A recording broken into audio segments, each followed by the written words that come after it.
My name is Ram Manohar Rai, and I am the program director and co-founder of Antwork. Uh, we are going to have a very interesting session today with Anurag, and welcome everyone to today's session, which is brought to you by Antwork. To give you some brief about Antwork, actually it's a platform driven by the real professionals sharing real insights on and on our platform we have interviews of thousands of professionals sharing their professional experience across multiple domains.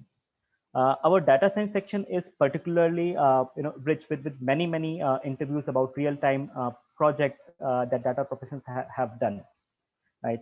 So don't forget to sign up on Antwork, right? And continuing with our commitment, to bring experience of experienced professionals.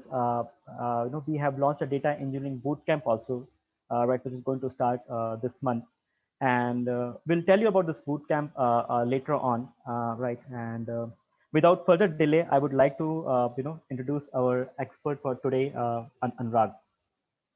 So Anurag is a very experienced data professional, and he has seen the discipline being transformed from its infancy to to whatever it is today. The data domain has been data science especially has been there for almost decades now, and probably it's only in the last 10 years where we have seen so much of a transformation, and uh, and the data professional basically it has moved from being pure academic domain to to being in use in the industry. Uh, with the advent of industry, things have changed a lot, right? Now things have moved into production, and that's why we have started seeing very different aspects of professions also coming up. Not only data scientists, but data engineers, data analysts, right? So a lot of things have started emerging up. Right. So Anurag is very experienced data professional, and he has seen this discipline transform from from its infancy when it was just about to get out from the academic world and into this into production. He's a data science architect, with 12 years of experience, and he's responsible for establishing best-in-class data practices, and he's also responsible for architecting end-to-end solution, in AI/ML for MS Azure in the Kimberly Clark where he is right now. Right. He has a very deep understanding of data systems, data service structure, methods, and open source tool. He commands really cutting edge technical skills in Azure Data Factory, Data Flow, Databricks, Data Lake, right? And Stream Analytics for big data and ETL platform, right? He has very long ranging experience in building solutions using SQL Server, Oracle 11g, Cosmos DB, SQL data warehouse, Synapse Analytics for database and data warehouse. So I will give the stage now to Anurag to take us through the today's masterclass. Welcome, Anurag. Very warm welcome from me and from other participants of this masterclass. Please go ahead.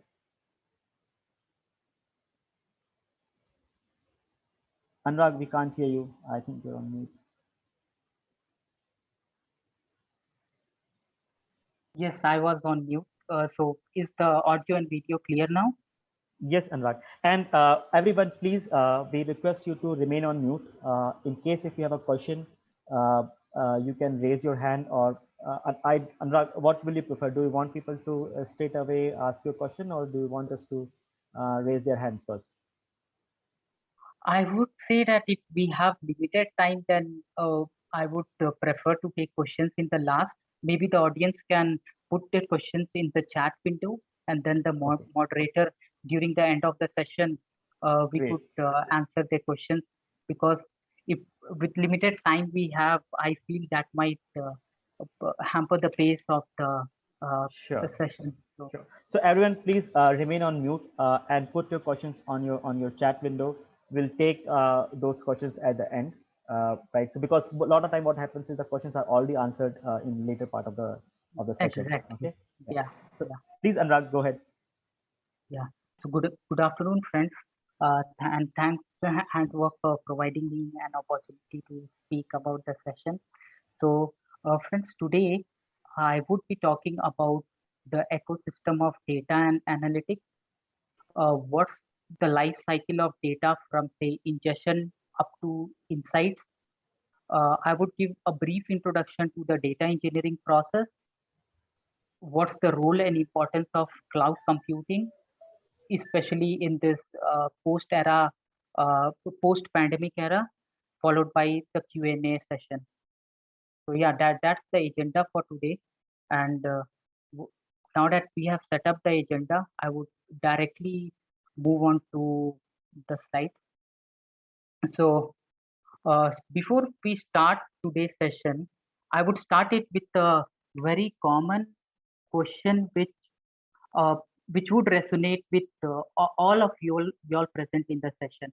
So how many of us have received say phone calls from the credit card department of bank asking you to get a credit card which you might be having already maybe for months or sometimes even for years?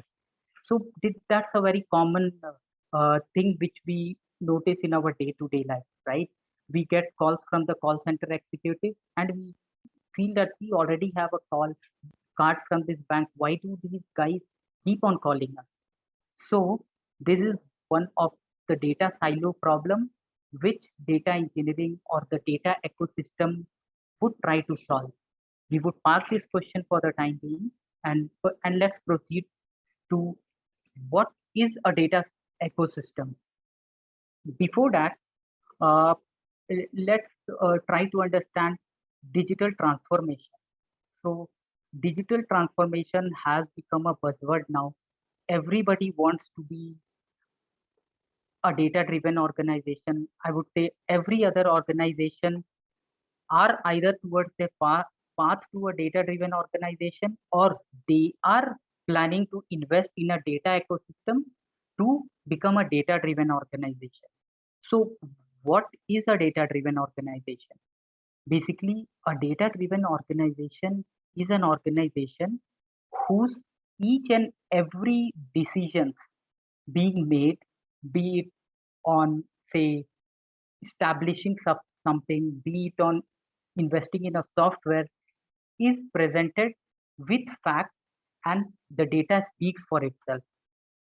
There's a very famous saying in the data world: the more you torture the data, the more insights you get from it. So that is what a data ecosystem is about. So you cannot have a digital transformation without building a proper data ecosystem. So coming to the dictionary, or I would say normal definition of a data ecosystem, it is a set of analytic, it is a set of enterprise applications, infrastructure to collect, clean, ingest, govern data within the organization, right? So this is the bottom of the pyramid. I feel most of you are able to see the screen, and here on the bottom of the pyramid we have the data collection phase, which starts with the data infrastructure engineer. They collect data, whatever would be whatever data would be used in my organization at any point of time. The data could be from e-commerce websites, they can be from say sensors of manufacturing industry, they can be from uh, ERP systems of organizations. So now that we have the data, we have collected, what next?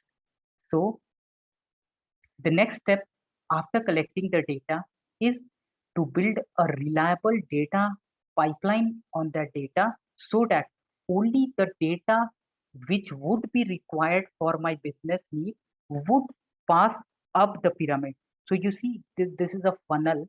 So we start with huge amount of data collection, and we would need somebody to do cleaning on the data, build reliable data pipelines, store the structured data in a relational database, store unstructured data in some say columnar database or unrelational database, NoSQL databases. That is where the work of the data engineers come into picture. So everybody sees what the data scientist does. Everybody speaks about data scientists that yeah, they have provided a lot of insights. But with without a data engineer, you see, the data engineer acts as a building block for the data scientist, because uh, a garbage in is a garbage out. So the more efficient data engineering practices you have within your organization, the more better chances of getting insights by your data science team. So the data engineer is responsible for, say, cleaning, building automation pipelines for anomaly detections, outlier detections, null value treatments. So once we have the data ready into uh, which is okay for reasonable, which is reasonable to be passed on to the data analyst, so that he can start analyzing the data. He could do some exploratory data analytics on it. He could start doing feature engineering on that. So the top level of the pyramid talks about the data scientist and the data analyst. So these are the green layer for the organization, and they are the one who apply uh, algorithms, machine learning, AI on the data that has been collected, cleaned, and presented to them to get business outcomes, to present to the leaders that, yeah, so and so step taken towards investment on a new software, or investment to a new factory, or investment to an e-commerce website would yield so and so result. So this is the complete data ecosystem, along with the roles and responsibilities of individuals within the ecosystem. Now that we have talked about the ecosystem, we would talk about the life cycle of data. So usually what is a life cycle of a data? So the moment it is ingested within our organization, until until a visualization dashboard to a CEO, or a regional head, or a regional manager to take some decision. So now there's a research which suggests that the amount of data generated every day by around 2025 would be close to 463 exabytes. We are not talking about petabytes and terabytes. We are talking about exabytes of data. So exabyte, I would say that it's a huge, huge figure. We cannot even count the number of zeros in there. So basically, it's 1 million terabytes of data. So a research suggests that every day we would be generating close to 436 exabyte of data by the year 2025. So with this vast amount of data available, which of course gave the concept of big data, what do we do with this big data? We have organizations have two options. Either leave the data as it is, let it flow freely. We are not concerned about the data. We would be a traditional organization. We would do what we have been doing until now since ages. Or the other thing, what the organizations can do it, they can try to capture the data. See, capturing and storing data is, I would say, is not, with the advent of cloud now, data storage has become dirt cheap. So you can store huge amount of data without worrying about the cost, because our cloud provider friends have provided us storage at dirt cheap price. So storage of data in terms of costing is not a challenge at all. Go to the cloud, harness the power of cloud, store all the data would which is generated by your organization, without worrying about what use case the data might serve. Because the the the approach 10 years or 15 years back was, I will start collecting the data for my use case only if I have a use case. But now, in the rat race of digital transformation, AI, ML, organizations have to change the approach. They have to first collect the data and then maybe worry about the use case, because you never know at which particular point of time a use case will come into picture, and when you reiterate back, you see that you don't have the data. So the best thing is to start collecting the data from the very first day, and as and when you progress, look about the use case which can be served by the data. So on the top of the pyramid over here, it is an inverted pyramid. You see that what we talked about, the exabytes and petabytes of data ingested by my organization, just store it in the cloud. The next step, what we do is we need to, and this, the raw data layer can be called as the bronze layer of my data, because this is the cheapest form, or I would say the rough form of a metal, the bronze layer. Now, I would move from the bronze layer to a silver layer. A silver is a more refined form of metal. So what I do is I do some outlier detections on my data. I do some null value treatment. I do some data cleaning. And then what I do is, out of say petabytes and exabytes of data, I would be left, because there would be a lot of data which I might not need at this particular point of time. So in the silver layer, my approach should be to clean, do outlier detection, say remove null values, do some aggregations, but these aggregations are not very specific to a particular use case. It is just to give some form to the data. Now, once my silver layer is ready, I go to the business and I talk to them, or the business comes to the data team, they talk to them. I have a use case. Do you have data catering to so and so needs? And then what I do is we go to the silver layer, see that yes, we do have data present. Now, the very next step would be to convert the gold into the convert the silver into the gold layer of data. And that is where you apply business specific logic to your data in silver layer and make it ready for insight.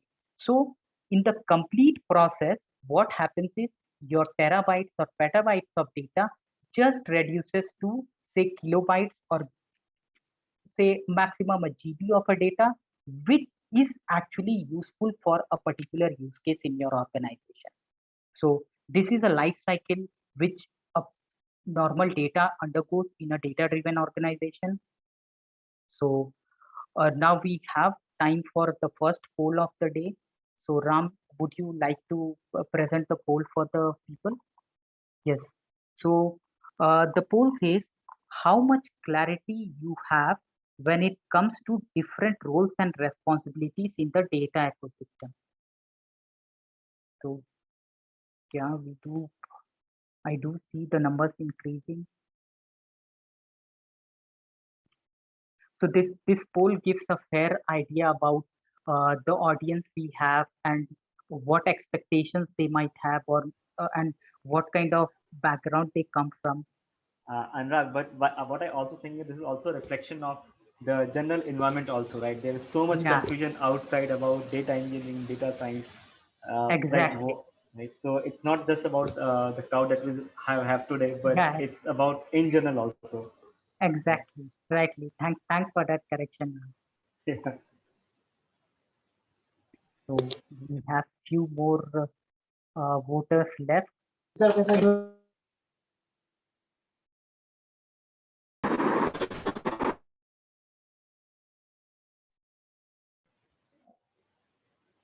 I think some people are still thinking. Yeah. Right, guys, last 10 seconds for the poll.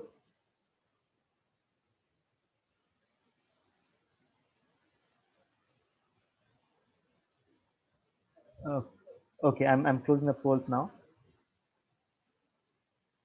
Yes. So we do see that we have a fair bit of audience who are completely aware of the data ecosystem.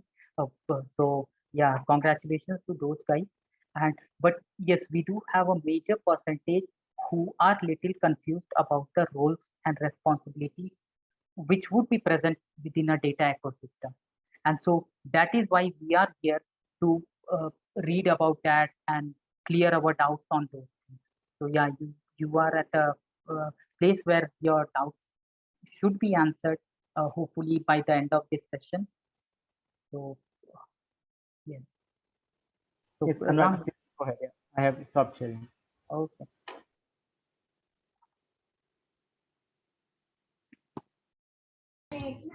So now that we have say the organization wants to become a data-driven organization, they want to launch a data ecosystem in place, and they have launched it.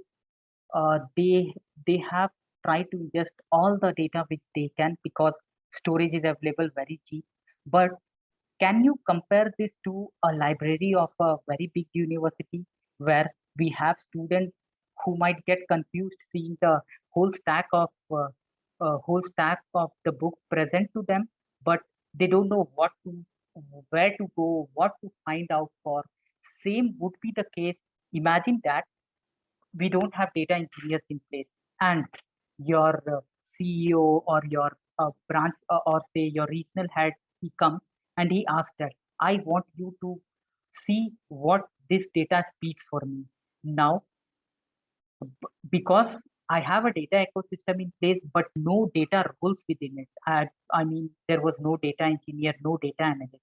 The data scientist would be confused. Like, I have so many things, and I came here to write models, develop algorithm models, do insights for the organization, and here I'm completely lost with the huge amount of data I have.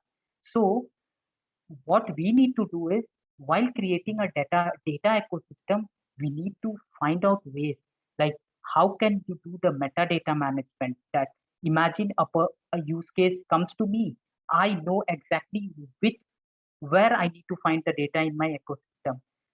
There are a lot of different formats of data in the big data scenario. You have nobody is dealing with relational database now. You have data in form of JSON, you have audio data, you have video data. So you need to create a common format for the data. You need to apply some schema on the data, because a data without any schema is actually of no use to me. So you need to do metadata management, you need to do some data governance, you need to say do a schema on read or a schema on write. These are the concepts you need to apply while building the data ecosystem. So my data scientist would be confused given the huge amount of data. So he says, boss, give me a clear, clean, and a purified data that would help me to be more useful. So the now there comes the mapping between data engineers and data scientists. That is what we have been saying from the very beginning. Hire data engineers for your organization and then see how quickly or how efficient your data scientists become. Because 60 to 70% of the time the data scientists spend is on say cleaning, aggregating, and putting structure to the data. Imagine how easy it which I would say would not be a pure data science job as well. So now we have been talking about data engineering from the very first slide. So let's see what is a data engineer.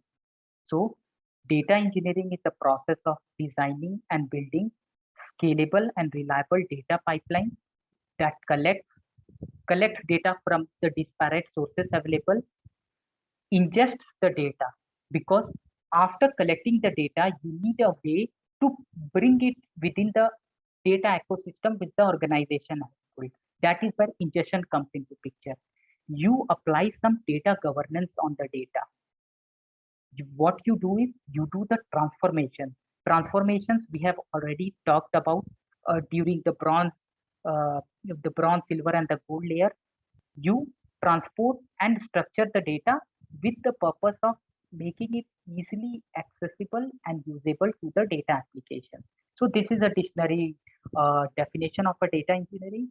So process of designing, building scalable, reliable pipelines to collect, ingest, transform, transport data and make it readily usable to business users within the organization. And by the way, data engineering is one of the hottest skills of 2000 of I would say 2020-21, because we have a lot of data scientists available in the market now, but data engineering is one aspect which is gaining insight, and there is a 50% job growth rate within last 1 year for data engineering professionals. So we have time for the second poll. Ram, would you go ahead with the poll?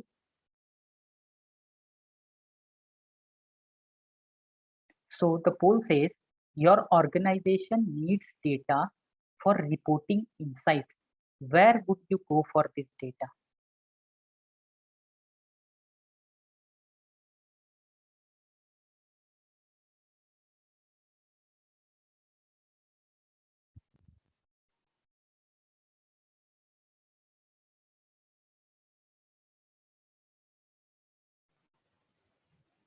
Anurag, this polling is also a reflection of what is the state of technology right now. Yes. Right. How many exactly. companies have moved to, Adopt.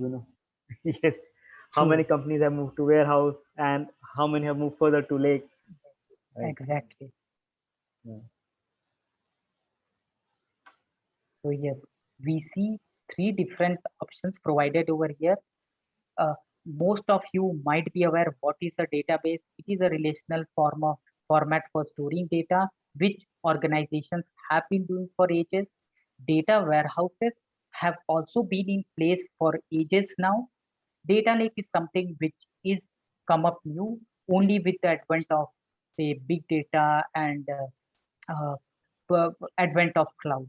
So this is where the top layer of the inverted funnel would be there, where we were talking about just ingest the data, don't worry about the use case. This is where the data lake might fall into picture. So yes, we have a, I would not say a close tie-up, but yes, we have a tie-up between databases and data warehouse. Both the answers are correct. Depends on the use case. So until big data was in place, most of the organizations used relational databases for reporting. But now where we are talking about huge volumes and variety of data warehouses are also just a layer before the visualization. So in a big data architecture, usually the data warehouse comes for the before the reporting layer. But yes, mostly in traditional organizations, databases were looked into for, I would say, visualization aspect. So yes, Ram, we could stop the poll and we would just unshare. Yes, yes, Shall I? Anurag, yeah, I have stopped sharing the result. Thank you.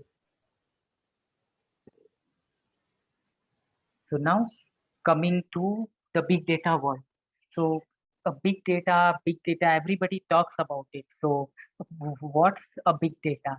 So basically any data which would come in, say, different varieties, different formats.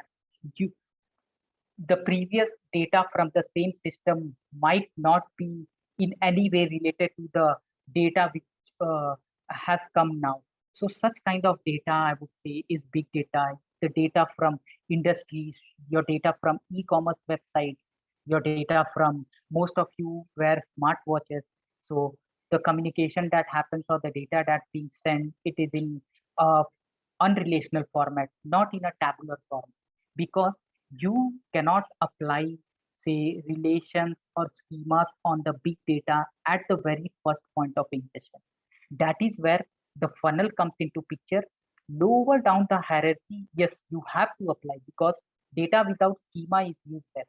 But on the very top layer, no, that's not the case. So here we will talk about two aspects of industry. We would talk about the data warehouse and the data lake, the two close contenders for visualization in my organization. So what is a data warehouse?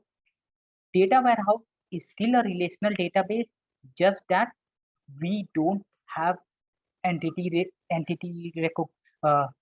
relationship constraints on it, and it is meant for to store huge and vast amount of data. But still, data is stored in a structured way, in a tabular format where we need to apply a schema to the data. Now,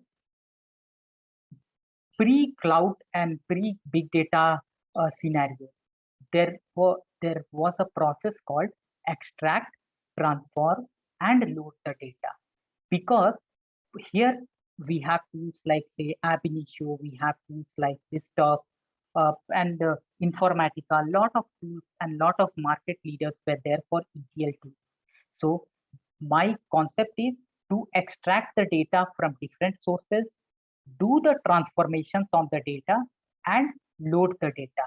So what happens is only the refined data comes to my data warehouse, not any crap or any uncrewed data comes into my data warehouse. Still clean, clear, and some relational databases come. Now coming to the big data and the data lake scenario. Imagine that we have been talking about telemetry data from IoT devices. We have been talking about, say, log files from machines. We have been talking about JSON file for message exchange and things like that. We have been talking about audio, video files. So do you think we can store audio, video, and say text files, JSON files in kind of relational database where we can apply, say, rows and column concept to it? No, that's not the case. And that is where we talked about during the data lifecycle, we talked about the raw layer of data. Raw layer of data can be ingested into data lake. So compare the data lake to the surrounding lake in your locality. The lake, in the lake, you can put data, you can put water from, say, water from rain comes into data lake, water from different, I would say, from different taps comes into the lake, water from tankers as well come into lake, and even few people would open their drains into the lake. So in the lake, we get a mix of clean, clear, and also dirty water. So same is becoming the case with data lake as well. Data lake, we are not concerned about the sanity of data. We are just concerned about storing the data. And then what happens is we extract the data, we load the data into the data lake, and only on business use cases, we transform the data. And that is where the gold and the silver layer comes into picture. We transform the data from bronze layer to gold and silver only if required. That is why the concept changes in big data world. We extract the data, load the data, and do transformations only if required. But in the normal data warehouse scenario, we extract the data, transform, and then load the data. So that's a basic difference between an ETL and ELT, and a data warehouse and a data lake. Now coming to the data pipelines, which we have been discussing. Creating data pipelines was one of the tasks for the data engineer. So how do we define it in a very clean and structured format? You see, we have NoSQL data, we have SQL data, we have log data from server. What we do is we might have telemetry data, we might have any audio data, video data, any kind of data we can have. The first step in creating a pipeline, so consider this to be the pipeline of your home. The plumber puts together a pipeline, right? And your water flows from your overhead tank to the taps within your, say, a kitchen or a bathroom. So consider this as a pipeline of data. The first step is you collect the data. You collect the data and put it in an overhead tank. Same how you put water in your overhead tank. So the data gets collected. You then do analysis on your data. You do some cleaning, massage the data. Then what happens is once you have a clean data in place, what you do is you provide the schema on reading the data, right? So here what happens is you basically, while reading the data, you are apologies for that term, it's not schema on read, it's basically schema on write. So only once I move the data to the golden layer ready for business consumption, I put a schema to the data. So what is a schema to the data? Providing a form to the data. Like imagine a case of my smartwatch data. It shows how much hours I have slept. It shows what is my blood pressure. It shows what is my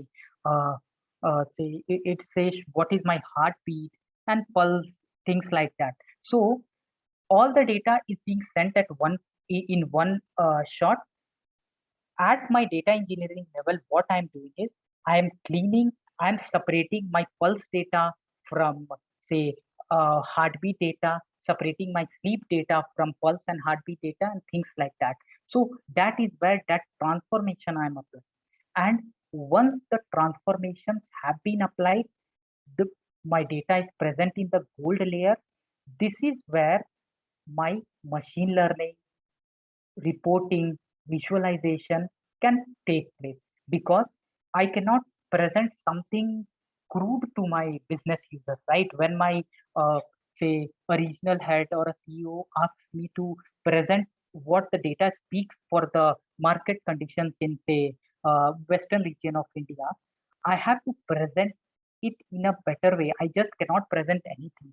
And only once my data is clean, my visualization would be clean. So this is a complete cycle which, or a task which the data engineer does. He collects the data, analyzes it, and yeah, obviously there are lot of tools, open source, on the cloud, which he can use for each and every step of the data, data transformation, cleaning and analyzing. We will see the different technology stacks which the data engineers would be using. So Anurag, I think there's one basic question which people have asked.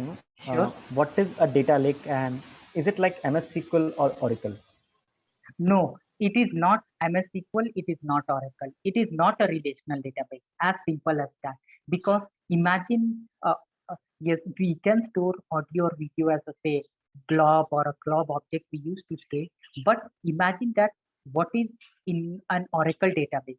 You need to create a table, you have rows and columns in the table, right? But do you have rows and columns in your, say, do you think when you do an online purchase on, say, Amazon or a Flipkart? So I'm doing a purchase on Amazon, okay?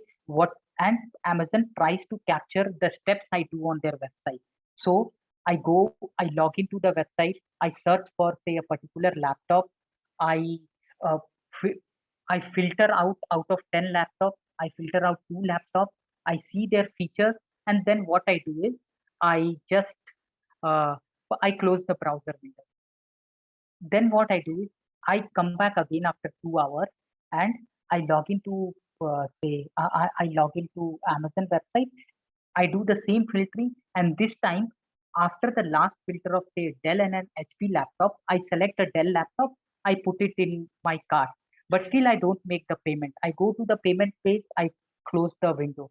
So you see, when I want to capture this data, the previous step is different from my very next step, because in the previous step I just went up to 4 steps, but in the next step I went to 5 steps. It could be the very next step I would just log into Amazon website, I would search for a laptop, and then I will close the browser. So see, the very next step is different from the very next step. So what we mean to say over here is, in the very beginning, while collecting the data, we cannot apply any relation to it. What is a relation? Applying, say, column properties to it. We cannot do that, because every other data coming from the same person is very different in nature.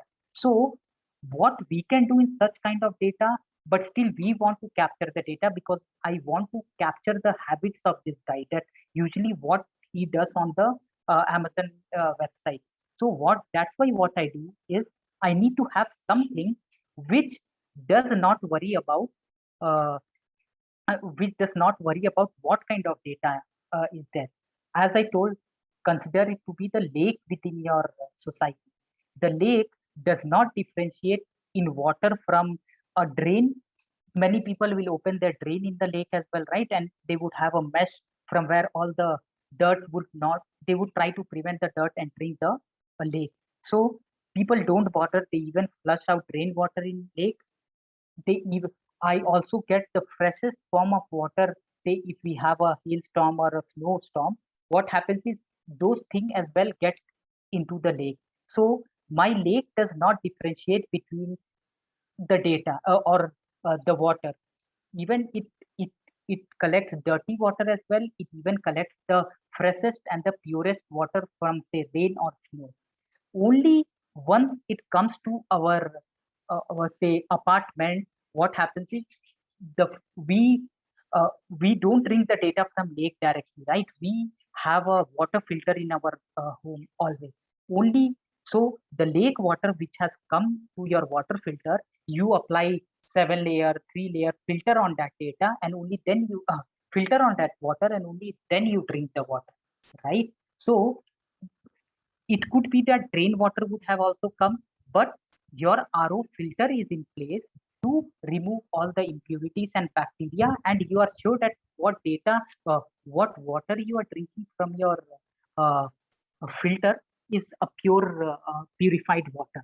So that is what is a lake.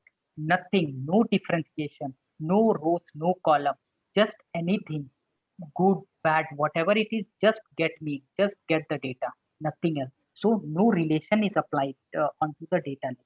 So it is a different, you can consider it as a folder structure.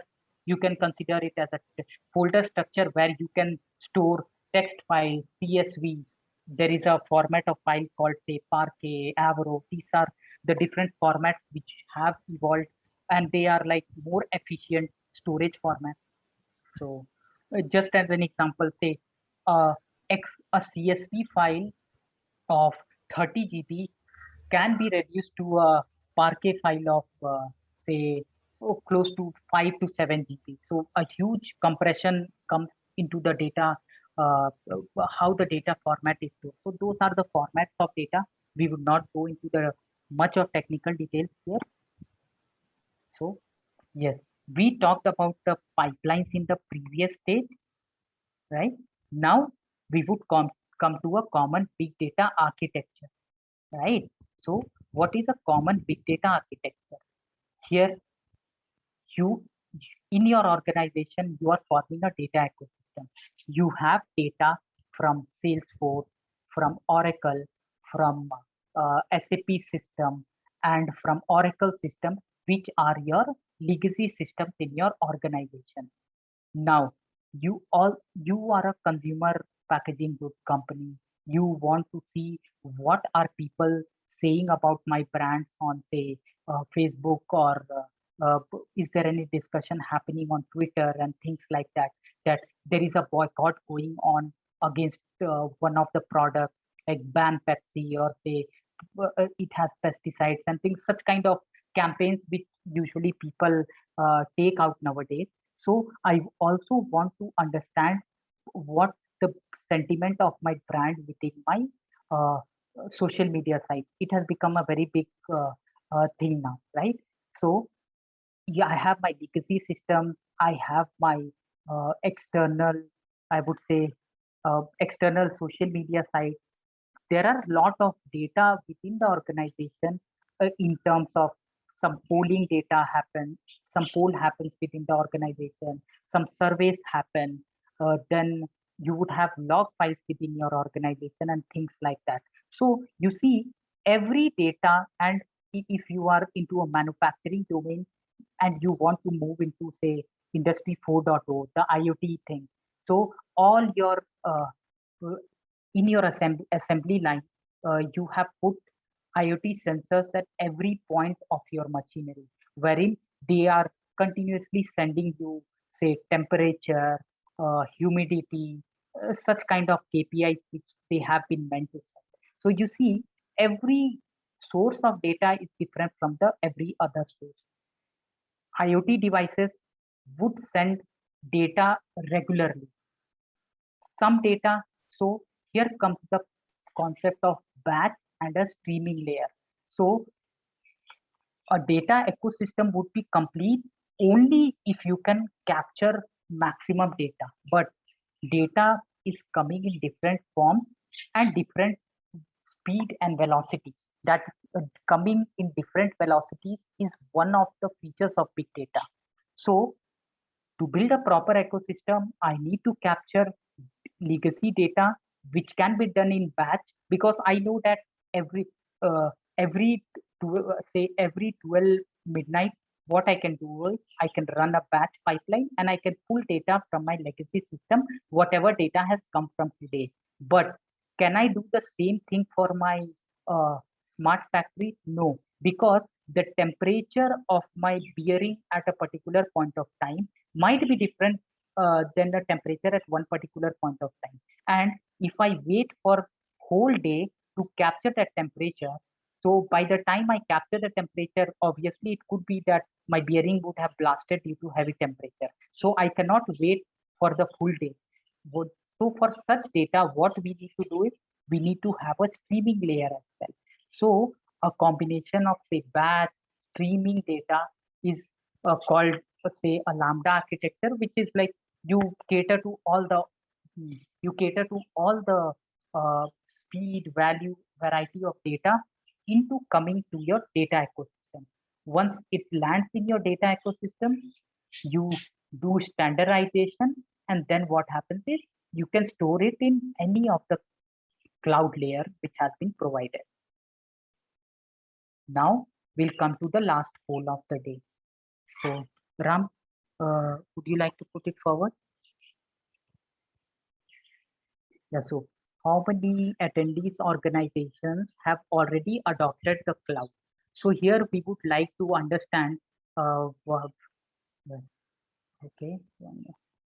how many of the, and as I said in the previous poll, okay, I will show some facts after this, like how many have already moved and what are the needs for other organizations, how they are planning to move.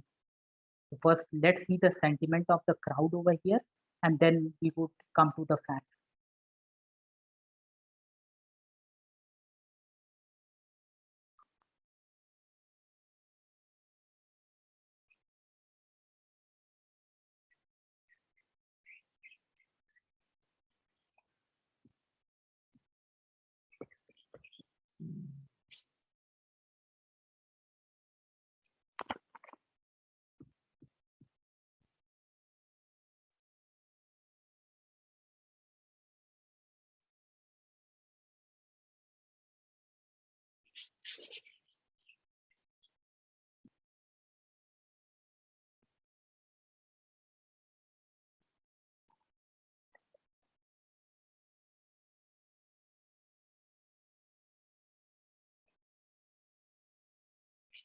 So guys who have not voted, just see what thoughts you have about the cloud adoption.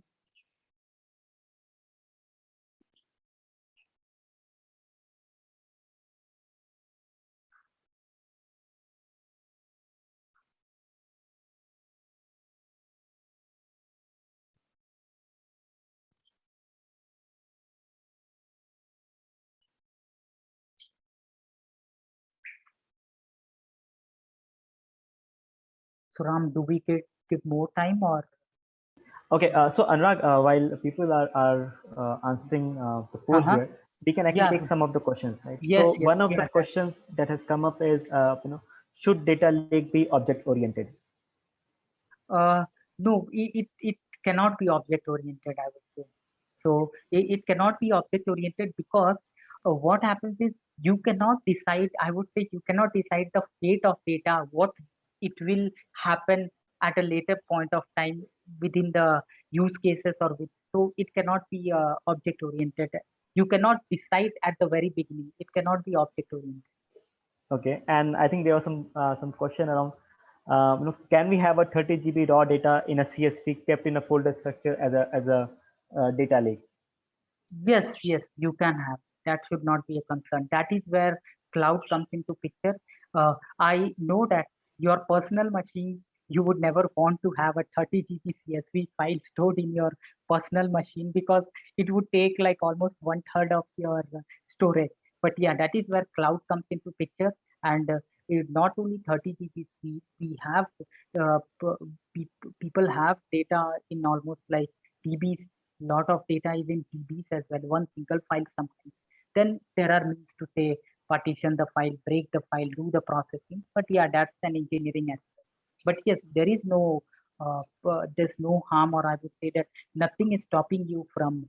Imagine that you download some historical data in one single CSV file, say sales for some last 20 years or last 1 year or so. So that is bound to happen. You would get a single CSV file that huge. Okay. So Anurag, I have stopped the poll and the results are in front of everyone. Yeah. So you see that most of the organizations have plans to start adopting cloud in future, and the poll results very well resonate with what has been a Harvard Business Review use case which they have published.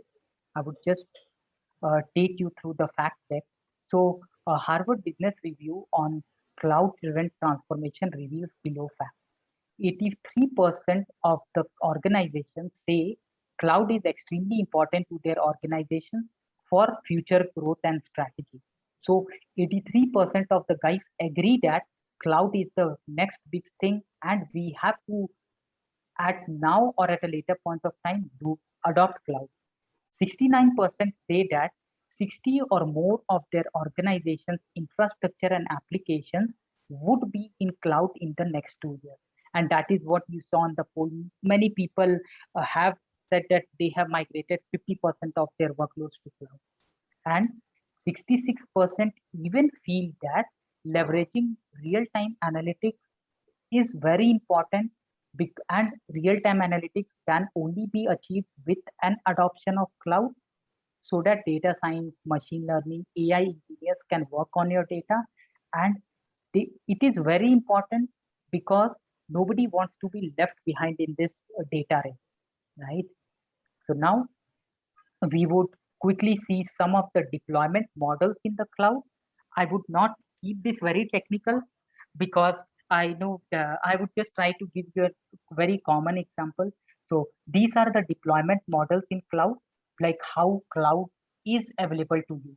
It is available as an infrastructure as a service, platform as a service, or software as a service. And we have our very old friend on-premise. So imagine that you have very quickly, I would say a story. Imagine that you have moved to a new place and you want to, and you are new to this place. You want to go somewhere and stay. You can have multiple options, right? You can think of buying a house over there because you have a lot of money, because and you don't want to share anything with anybody. So but you have a lot of money. What you do is you set up an on-premise house for you. You do upfront payment, or you go for a bank loan, get a house over there. You know that I am going to stay in this place for at least 10, 20 years, 30 years, or I want to settle in this place. So you invest in your house. You get your on-premise system, which is everything is owned by you. Now coming to another person, the guy is not aware, or he is not sure about his future, and moreover he does not have much money with him. So what, but still he needs a house. What he does is he goes for a, say, an unfurnished house. What he does is he just wants 4 pillars in the house, and slowly, as and when he earns money, he would put up his choice of sofa set, he would put up his choice of, say, a bed, he would get a TV purchased for him based on his choice. So this is the approach for a second guy, where he just wants an unfurnished house and he wants to do the furnishing himself. That is where infrastructure as a service comes. So the landowner or the landlord has just provided you 4 walls, and you are creating a house within that. Now coming to more, I shouldn't say lazier, but say there is a guy who has little extra money as well, and he is not sure about his future. So what he does is he takes a furnished house. He says that I don't want to invest in money in purchasing, say, a bed or a sofa or a TV, because I don't know how long I would be in this city. Maybe after 2 years I would go. Then I don't want the hassle of, say selling my sofa or a bed or a TV. So what I do is I take a furnished apartment for myself where everything is managed by say your landlord or the broker, and you just go enter the house. You have from the very first day you have a TV, sofa, completely set up kitchen for yourself. You start cooking, you start enjoying your thing. This is what is platform as a service. So you have been provided a platform, okay, and what you do is you just come with your data and application. You don't worry about any hardware feature. Now the more, I would say, the more sophisticated and the more richer person, what he does is he is not at all sure about his staying in this current place. He say, and he is a little lazy guy. He says that I don't even want to say change my bed sheets and things like that. I just want that. I have come here for a week's time. What I would do is I just want to get up, call the help desk or call the restaurant, get my food, call the cleaners, get everything done for me. So what I do is I have a choice of going for a hotel rather than a say a furnished or an unfurnished house. What I do is I directly go to a hotel. I do You pay some extra cost, but yes, everything is on a phone call available for you. So you see, everything is being managed by the vendor. You just uh, direct them that I want this, have to do this. So these are the deployment models present in the cloud. Obviously, which deployment model you choose depends upon your organization goals and what is in future for them. So this is a vast topic of discussion, and a lot of things goes inside this to decide on the cloud adoption deployment model within an organization. But yes, just wanted to tell you what are the deployment models present. So this is the data, I would say, the data service available for the data engineers. See, data engineers can do data engineering using open source. Open source, people say, or we know that open source is a future now. Nobody wants a vendor lock-in, that I don't want to pay for something and then uh, sit idle until the time a new feature comes. Everybody wants that it's an open collaborative world. So the more collaborative we become, the more successful we become. So there are a lot of on a broader level, we have ETL pipelines, we have transactional systems from where we can pull data, we have real-time streams, we can so you can do real-time processing. And here is the actual data storage. You see, you store the data within, say, SDFS is a file system. This is a different kind of a file system. We can talk about later as well. But yes, just to make people understand that this is the raw layer on the cloud infrastructure. You are storing your data, and then you are doing some real-time processing, batch processing, and then on the gold layer, you are applying your BI logic and the visualization logic on it. Okay. Now coming to the cloud for data solutions. Now, so why Azure? Basically, we have three major public cloud providers: AWS, Azure, and GCP, the Google Cloud. Oracle, Alibaba, VMware, others as well are coming, but the market share for them is very less. AWS is the oldest cloud platform, and a lot of infrastructure has been deployed on AWS. They are clear market leaders with almost close to 30% share, but Azure, with its foresight and with you know that, right? Microsoft is very famous for making life easier for developers. They want to give drag drop functionalities to developers so that you learn less and you do more. So that is where Azure is catching up. So it is a second close with 19% 90% year on year growth for Azure. And the best part about Azure is it is amongst the easiest cloud platform, lot of drag and drop functionalities available to the user. And you know that many organizations are already on Microsoft platform. So integrating your Azure or Microsoft cloud to existing Microsoft applications become very easy. So that is where Azure is picking up in the market. Recently, we have heard the news that even the US security agency Pentagon is planning to move their infrastructure on Azure cloud. So we do see that Azure cloud has a lot of adoption, a lot of market, uh, say enthusiasm is there within the organizations to go for Azure platform. And so uh, they have a lot of good services in, say, the big data, ML space, analytics space, be it the ETL tool, the storage tools, and things like that. So here we would just quickly touch upon the concepts of cloud. Why cloud? So basically, provides you the scalability. Like, you need not worry about today you are ingesting, you just have 1 TB of data. Tomorrow, when you have 4 TB of data, still cloud is there for you. It is just a drag button on the cloud so that your storage moves from 1 TB to 4 TB. But that's not the case with your, say, a laptop or things like that, right? If you have to upgrade your laptop, it's not a slider or a button click. You have to physically procure the hardware. So one of the features is globally located. So many of your applications would want to be globally located with, say, data governance applied at local regions. So you can use 40, Azure is almost present in 42 to 45 regions around the world. We have scalability feature in cloud. We have the hybrid capability as well. So hybrid model is where few of your data is on the cloud and few data is still within on-premise. But still you can work in tandem. Data on-premise, data on cloud. You can work together to get some insights. And the cost flexibility which offers, you did not pay upfront, say a 50 lakh or a 60 lakh to get an apartment. You can just pay 10,000 rupees to, say, get an unfurnished house, 15,000 rupees to get a furnished house, or say 2,000 or 3,000 per day to get a furnished hotel. Depends on your choice. You have those choices to make. Okay, so yeah, this is all for today. And Okay. for team, you could take it from here.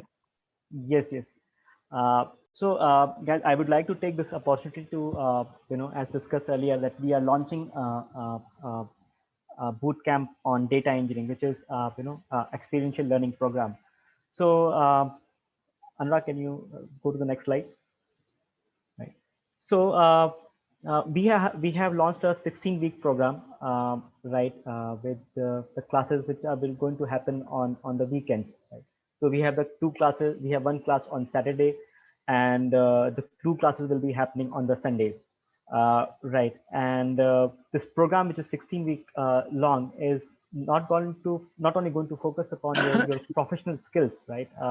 Your core technical skills, but we will also try to put some professional skills also into you, so that as a professional, it's not only the technical skills that take you ahead, but you also need to talk to a lot of people, impress people, have presentations, and this is the part of all the technical jobs, right? It's just data engineering also is not only just sitting and making the code, but also making sure that your organization is listening to you, your management is listening to you, right? So all those skills are also part of this program, right? And this program is launched by the experts themselves. So let's say somebody like Anurag, he's going to teach about the data lakes and on Azure. Similarly, we have many experts. So we have divided the whole program into multiple competencies, and each competency is taken by one expert who is expert, who has expertise in that area, right? So we have experts who are working in Amazon, IBM, Teradata, Kimberly Clark, like Anurag, Accenture, and many more, right? This program is, it has a lot of hands-on experience now with SQL, NoSQL databases. We have stream processing. We will be dealing with the distributed systems also, right? And the way we have designed this program is that you have pre-reads where you come prepared to the class. In class, we will have a lot of discussions around the actual implementation, along with the expert's own experience also in in dealing with the situation that they deal with their own organization. right? And after the classes, we will be focusing very heavily on the real-time projects, right? And these projects will be kind of similar to what you are expected to perform when you join an organization, right? So our idea is that when you join an organization, right, you are ready to run, right? You are ready to hit the ground running. That means like you have all the skills with you to go on and start building a data engineering solution in your company, right? And this data engineering also is very recent brand, right? So you will, even when you go to your company, it is not that you'll be expected to very mundane work, right? It's a very when you join organizations, you are supposed to work in a very high tech environment, and as soon as you join, you are expected to give you results. We will equip you with all the techniques, technologies, tools that you need to perform when you join, right? So our project will be real world projects, right? That you are expected to join, to encounter when you join your organization, right? And since it will be a small cohort of not more than 35 people, right? You will be able to work very closely with these experts, right? Who are going to take your class, right? Uh, as the Antwork, we are also going to provide you 100% placement assistance. We are tying up with a lot of companies, right? So that we'll not only do your CV review, we'll try to get your interview ready through interview preparations, but we'll also try to talk to companies so that we can arrange also for interviews. But at the end, probably you only will have to crack those interviews, right? Anurag, you can move to the second slide. Yeah. So So, yeah, yep. yeah. Go ahead, please.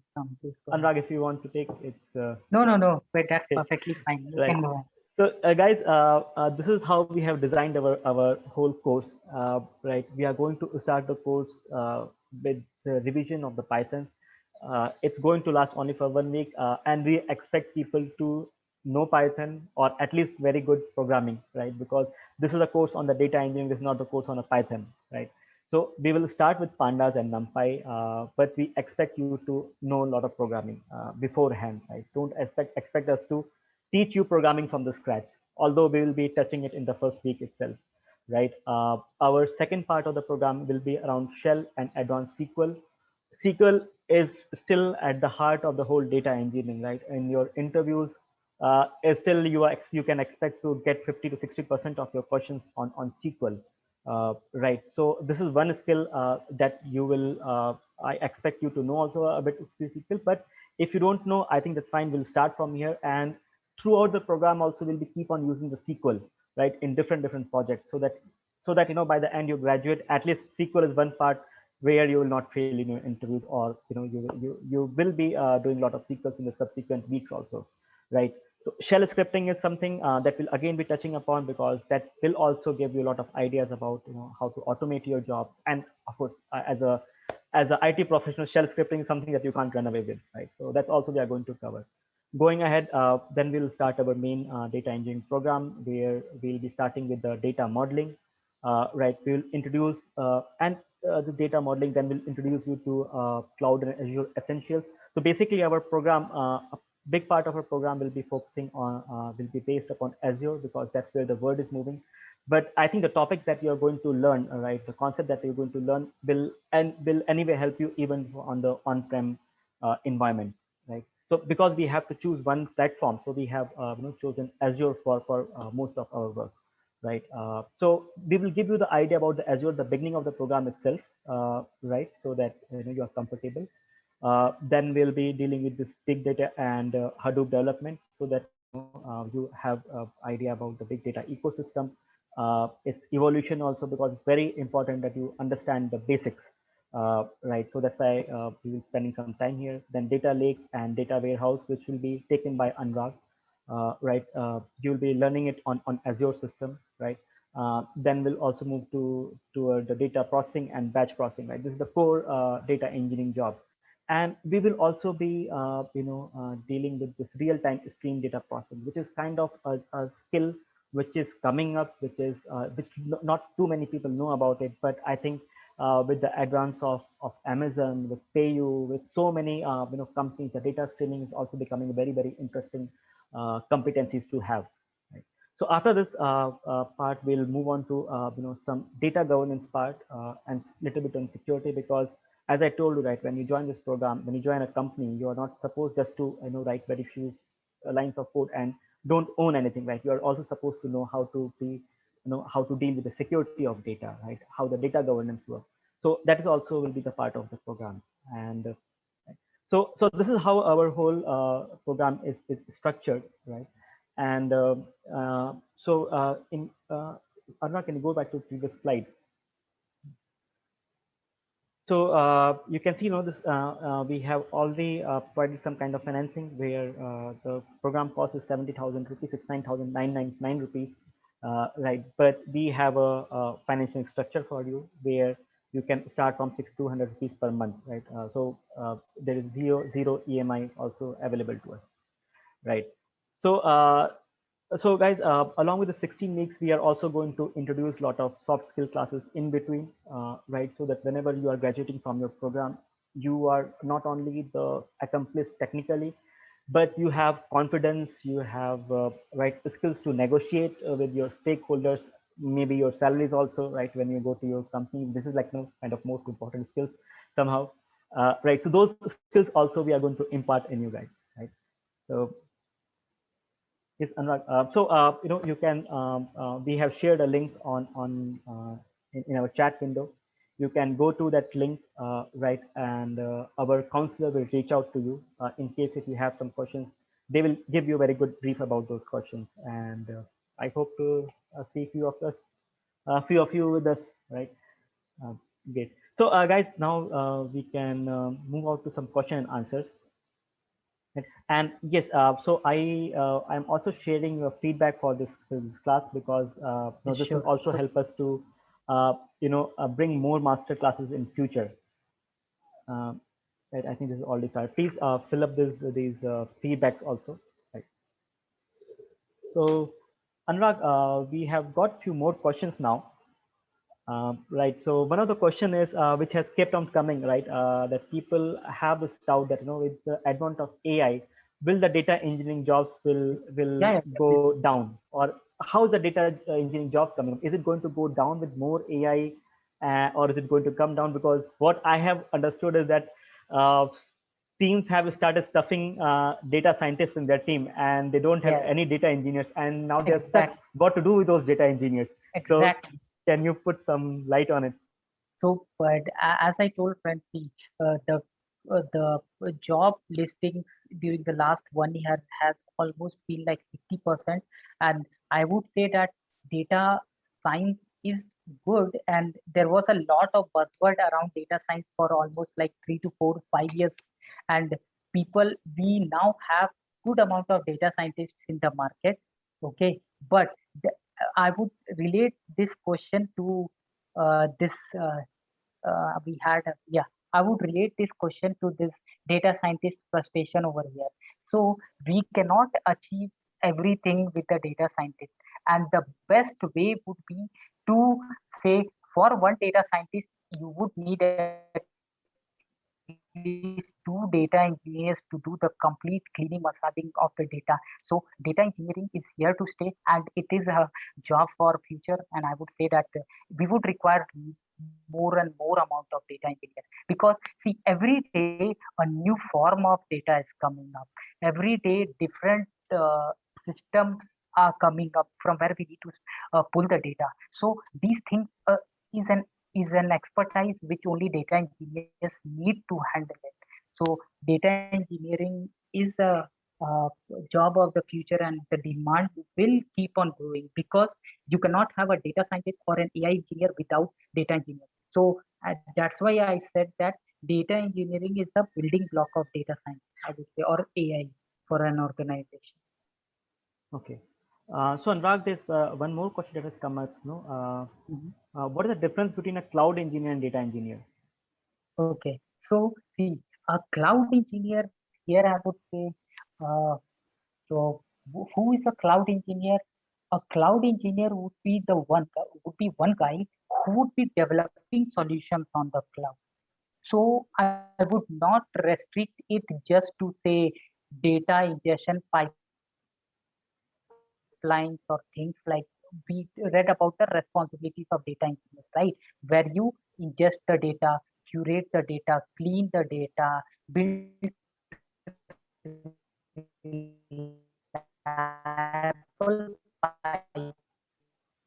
Anurag, I think your voice is breaking.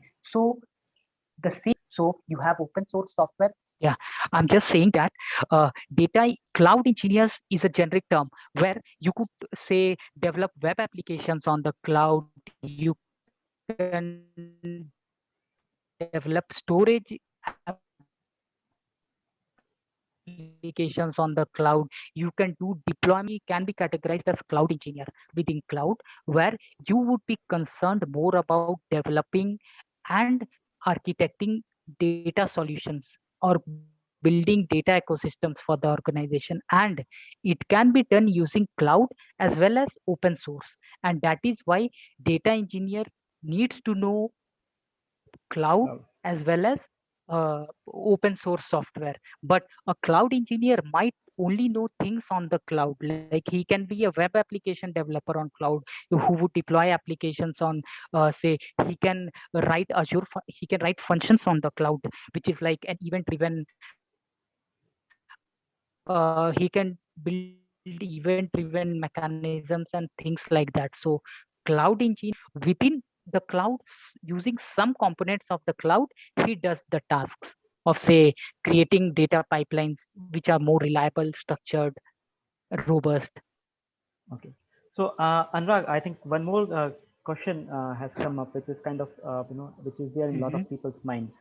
Yeah. What is the difference between the analytics manager and data project manager? So see, when do we say an analytic? So first, I would ask that whom do you define a manager here? Like what he does, what is the task of a manager for the question, the guy who has asked the question. So what is his understanding of a manager? So he says data manager. So see, there can be a data governance manager. Okay, because within the data ecosystem itself, we have different roles which we have seen. So how do you define a manager? That would be my first question, what exactly he does. But the question over here is data manager and what else, Ram? What was the difference? Analytics manager and data product manager. Yeah. So see, to who is an analytics? Analytics is a very broader thing. Okay. So the complete ecosystem for say analytics, visualization, everything comes within analytic framework. And so analytics manager would in turn, I would say, come to a data manager to get data for his use cases. So they are like data manager would be responsible for this data ecosystem, and data analytics manager are my business users. They will come and they can ask the data manager that, boss, I need to do a use case, run a use case, because my analytics, as per my analytics understanding, I have that if I run a simulation on say I want to see what kind of people come to my website and make a purchase, so I need so and so kind of data. So this is the differentiation. Data analytics is a broader term. You have visualization and AI, ML, everything within it, and then we have different verticals as well, but a very broader term. So that's how it is defined. Okay. So Anurag, probably we can take one or two more questions in the last. Guys, you can speak up in case somebody wants to ask a question. You can unmute yourself and ask your question here.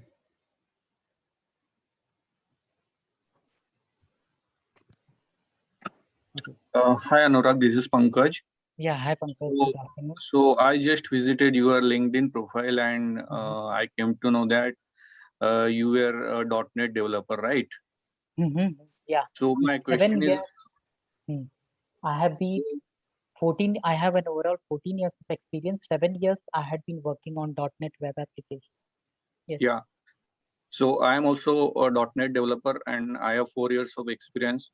And my question is, how you transition from .NET development to the data engineer profile, like data engineer, how you transform from software development to the data science?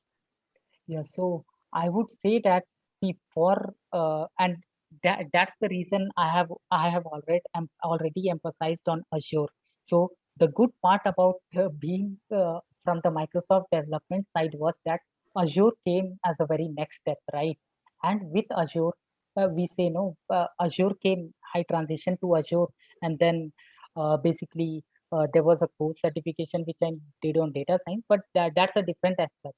For data, anybody on Microsoft platform, for them, it is easy to transform to Azure because I talked about the integration aspects of Azure, right? That many people, many developers are on .NET or Microsoft platform. For them, transitioning into Azure is an easy thing. It's just that you need to get an opportunity, you need to learn, but transitioning, I would say that somebody from a non-.NET background wanting to transition to Azure would require, say, 100% effort. Somebody from .NET background moving on to Azure data science, ML, architecture, he might require, say, 60 or 70% of uh, the efforts. That way it works.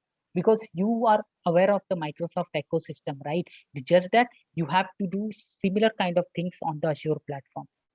That way. So probably my 2 cents also on this. See, actually, this data ecosystem also, when you see in the whole, right, the AI and data science has a lot to do with finding the solutions, business solutions, right, to a problem which is plaguing a business. And for that, a lot of time you require a business understanding. And other than also the data science and AI is very, very statistical subject, right, where you need to start from some point, right?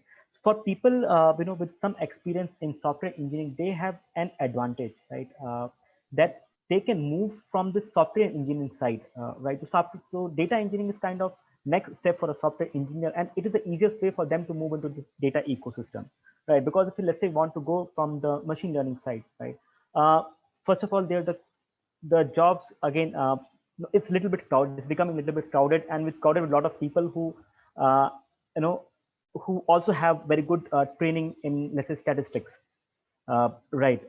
So in case if you have experience in data, in software engineering, because you already know how to write a production level code, right? For you Yes. to move on to the data engineering is probably the easiest way to get into this data science ecosystem.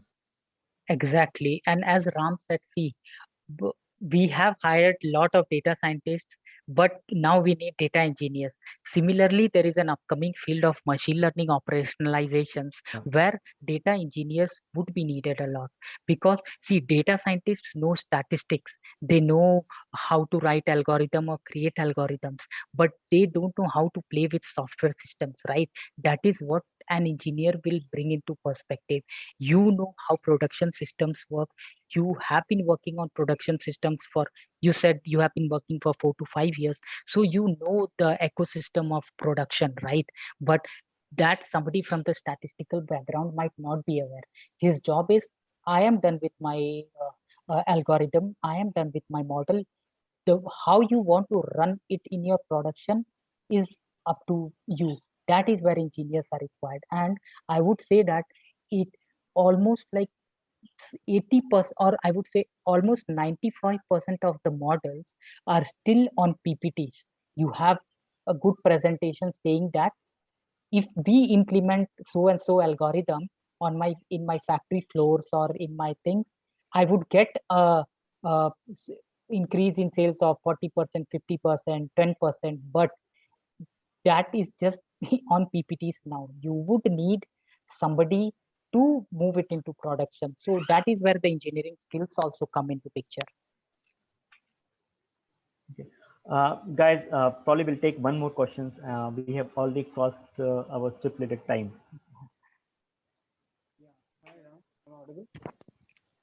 Your voice is very feeble. Can you be a little bit loud? Yeah, I'm audible now. Yes, Yeah. you are audible now. So, like in the term of this course, will we be introduced to like this productionalizing of the things we build, or like using data engineering? If there is any like, if something is to be moved to the production level, let's say, so will we be given some introduction or some practice or hands-on on that? Ram, would you like to take that? Yes. So in every project that we are doing, right? So uh, not only we are going to work it from the scratch, right? Because the amount of data that we'll be using. So let's say when you do let's say real-time streaming, right? There the problem is that you have very your data coming in a very high speed, and you have to process it, and then you have to channel to different places, right? Similar in batch processing also, the problem is not because the volume of data is very high, and you have to put in such a way that it can be easily ingested. So yes, we'll be because that's why actually we are having this experts also, right? The people who are going to take this program, they are not academicians, right? And they are not professional trainers. Their job is not only to train people, right? Their job is to actually make these things work in their organization. So the project that we are building, right, it is something that somebody like Anurag is doing on his, in his own company. So he would be, not only he will be introducing you to the concepts or the ideas about how to productionize the things, right? But when you do the project also, the project will also be evaluated in such a way, right, that is it up to that standard or not, right? So, and other than these things, probably at the end we'll also be talking a little bit about the security aspects of your data engineering, right? So these are the things we have included, and also the documentation part a bit, right? So actually we have included these things. These things are a little boring, right? You keep on reading about these things when you are in your computer science class, right? But we never understand the importance at that point of time, because there are a lot of very interesting things to do, right? But this course is a course which is tailored so that you are able to do work your you are able to work when you are in the organization. And until unless we tell you about how to professionalize it, how important the documentation, how to do the documentation, how to incorporate the security aspect into your data engineering, right? We are not doing our job properly, right? So rest assured, actually, we are trying to make sure that when you are graduating, you are able to be a data engineer who's ready for the production level work. Okay. Anurag, you want to add something from your side, because No. you are going to take the biggest part. So no, Ram, I feel you have answered most of the queries that I have. Yeah, it's because most of the time, like even in our work, we'll be having production events that we should be dealing with, or it's a business critical that we get onto them first and work on everything else later. So that is also critical. So that's why I was. Yeah. Yes. Thank you. So the business continuity happens because we need to keep the production things up, right? That's what is a business continuity. So that should be the first and the foremost priority. Okay. Okay. Thank you, guys. I think we have already crossed the timing that was stipulated for, and thanks everyone for sticking to us till end. Yeah. Right. And thanks again, Anurag, right, for spending some time with us. I hope everybody will appreciate the time. We, anyways, guys, we keep on running this kind of master classes on a weekly basis also, where we give you some idea about how things are, right? And in case if you are interested in our program, our counselor will reach out to you. Please fill up the form. Right. Thanks a lot, and Yeah. enjoy Thank you, guys. enjoy your weekend. Yeah. Thanks. Stay safe. Bye.